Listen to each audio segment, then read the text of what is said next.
the man deemed as Hollywood Isaac Dean. This has been an interesting year for rapid wrestling as a whole. Yeah. Because you look at the years past, it's been a lot of success. Yeah. A lot of success, individual success, obviously Quinn, Ethan before him, Jesse before him.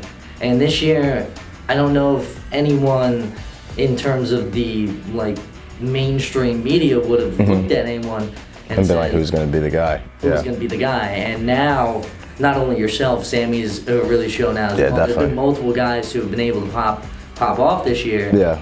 And kind of go on what you yourself kind of could see that change becoming going into the latter part of the year. It was definitely a big question mark for our coaches and for a lot of people. We lost some good guys. We lost some All-Americans. We got a lot of returners. Some of those guys are national qualifiers. Some of those guys are a little over 500, barely over 500. So it's kind of like, who's going to step up to the plate and take that role.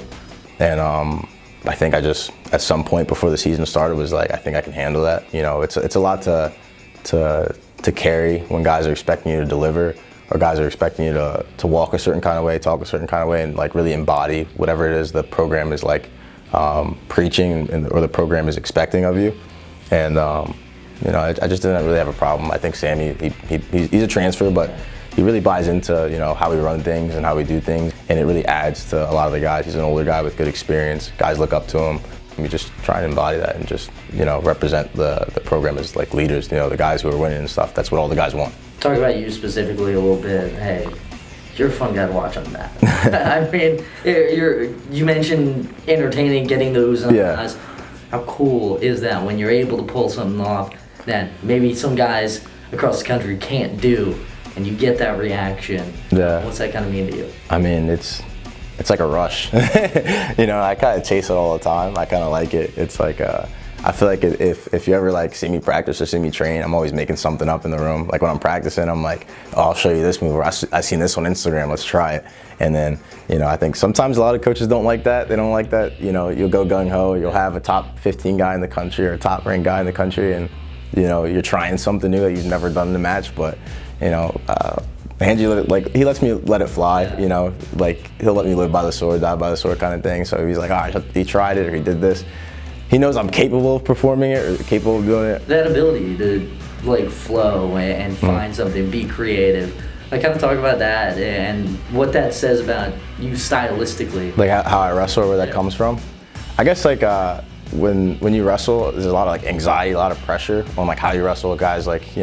You want to emphasize the fundamentals, the basics. You don't want to do too much. At a high level, a lot of fancy stuff doesn't really work. The flips, the rolls, the crazy takedowns and stuff. But I think sometimes, when you focus too much on just basics, just fundamentals, I'm not saying you should forget about it. Try something. Guys get surprised. Guys get stumped when you just maybe you do a flip, maybe you try and jump over, or maybe you try and roll, or do a little slide by, something slick, something fun. So it's I just want to enjoy it, so I might as well go out there and just enjoy what I do and just have fun, try to be creative. You go back, Cliff Kane, placing out in Vegas, and then obviously hosted here, take down 2 top 15 opponents, ranked nationally. You've proven this year that you can go out and beat those guys. What was that like, seeing it come to fruition and go to Invitational as high quality and well known as things in Vegas, going out and showing out? I didn't really get the last year I wanted, or the year I wanted last year, with how I competed.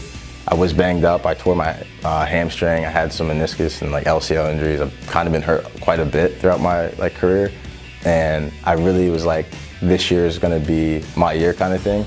So I really saw those tournaments, saw those dates on our schedule, and was this is one of the toughest schedules we've ever had. And I was I want to take out some big names, take some numbers, and just don't really worry too much about who's in front of me or what it looks like. As it's playing out, maybe I get taken out, whatever it is. I just I don't really care. I just want to go out there and just kind of shock the nation. Really just be who is this kid? Where did it come from? Because I always had that self-belief. I think you're just kind of seeing me really understand, know that I have it. So it's more I don't really get too concerned about who's in front of me, who's the guy, what does he do. Just more so you're capable of being the best. stick to being the best and kind of just show everybody like, all right, like you're meant to be out there. It's not like a fluke. Like it's like, you know, the work you put in is, you know, you're gonna earn what you what you deserve. A first period tech fall to win the duel. Hollywood Isaac Dean wins it for Ryder.